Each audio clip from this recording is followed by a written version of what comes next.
Assalamualaikum warahmatullahi wabarakatuh. Nah, dilanjut lagi mengenai tune up ya, kita lanjut lagi ya. Nah, awalnya memang lagi nggak enak.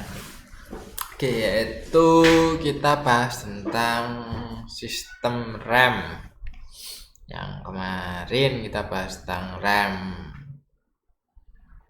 disc brake, sekarang drum brake. Nah, ini juga butuh perawatan khusus ya, terutama karena sistem ini kan sistem rem tertutup, jadi debu sisa gesekan dari brake shoes atau kampas rem itu akan menumpuk di sistem ini atau di drum brake-nya, itu akan numpuk. Nah, tumpukan kotoran ini harus dibersihkan. Nah, kalau tidak itu akan mengakibatkan banyak kotoran numpuk dan akhirnya menjadikan sistem rem bermasalah atau macet. Nah, oke, kita lihat dulu komponen-komponennya, bagian-bagiannya. Yang pertama, wheel cylinder. Ini sebenarnya hampir sama kayak piston di disc brake rem. Nah, ini pistonnya depan belakang, ini saluran oli, ini akan menekan piston ke kanan dan ke kiri sehingga melebarkan kerja menggerakkan brake shoes. Ini ada backing plate, ini bagian belakang, ada pin pengunci antara brake shoes, parking lever ini untuk hand rem atau rem parkir, ada ancor ini bagian bawah, brake shoes atau lining ini kampas rem, adjustable lever ini yang menyetel atau penyetelan rem belakang, spring hole spring shoes ini pegas untuk penahan kampas rem, dan drum brake-nya. Nah, dari komponen-komponen ini yang perlu dilakukan pembersihan, yang pertama jelas drum brake-nya diamplas berlawanan arah alur rem, itu wajib. Yang kedua, kampas rem. Kampas rem juga harus dibersihkan atau diamplas cukupnya. Dibersihkan juga nggak apa sih, dibersihkan cukup. Yang kedua, dibersihkan bagian rumah ini seluruhnya, termasuk sisi silinder. Kenapa kok semuanya harus dibersihkan? Karena sisa gesekan kampas rem dengan drum itu menyebar di sini semua, di sistem remnya, tidak bisa terbuang keluar, jadi terperangkap di dalam. Nah, ini berarti wajib dibersihkan semuanya.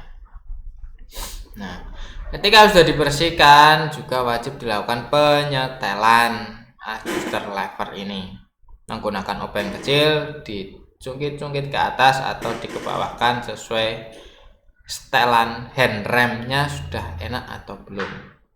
Remnya terlalu dalam, terlalu dangkal, parkir remnya terlalu tinggi atau terlalu rendah. Nah, ini wajib dilakukan penyetelan agar rem ini bekerja dengan optimal.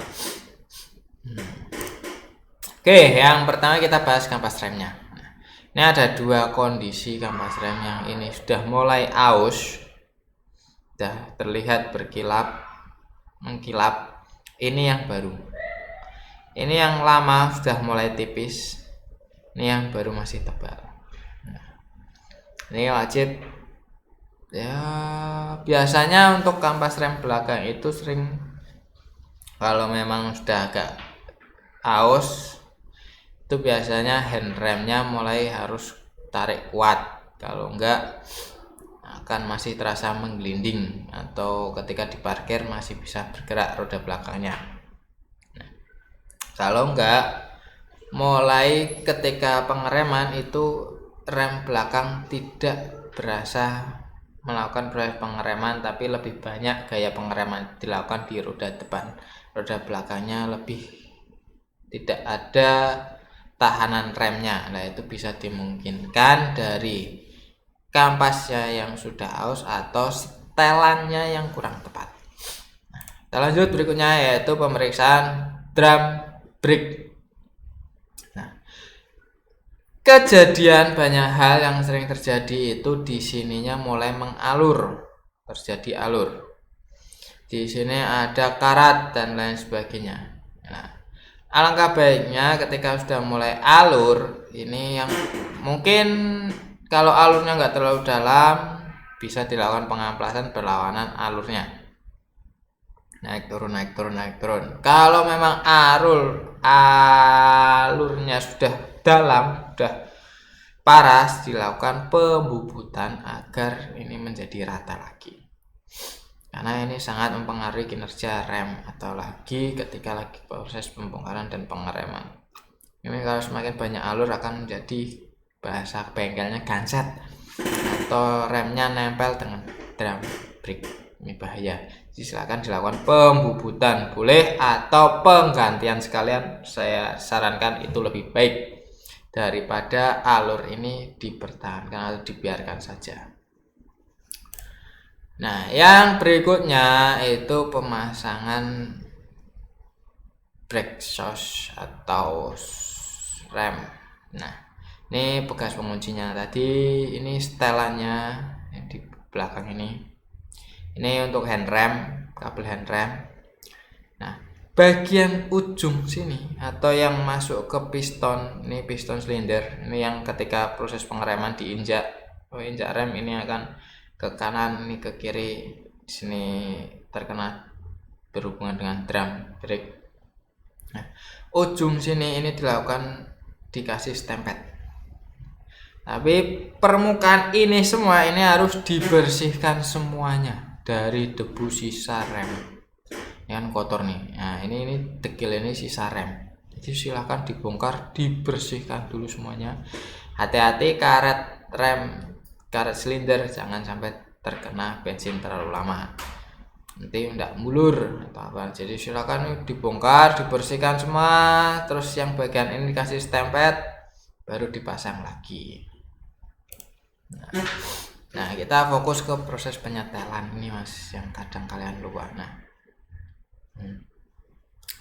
setelan ini, nah ini dilakukan penjongketan, ini akan keluar, maka rem ini akan makin melebar. Ketika proses hand rem ini, maka hand remnya ini tidak terlalu tinggi.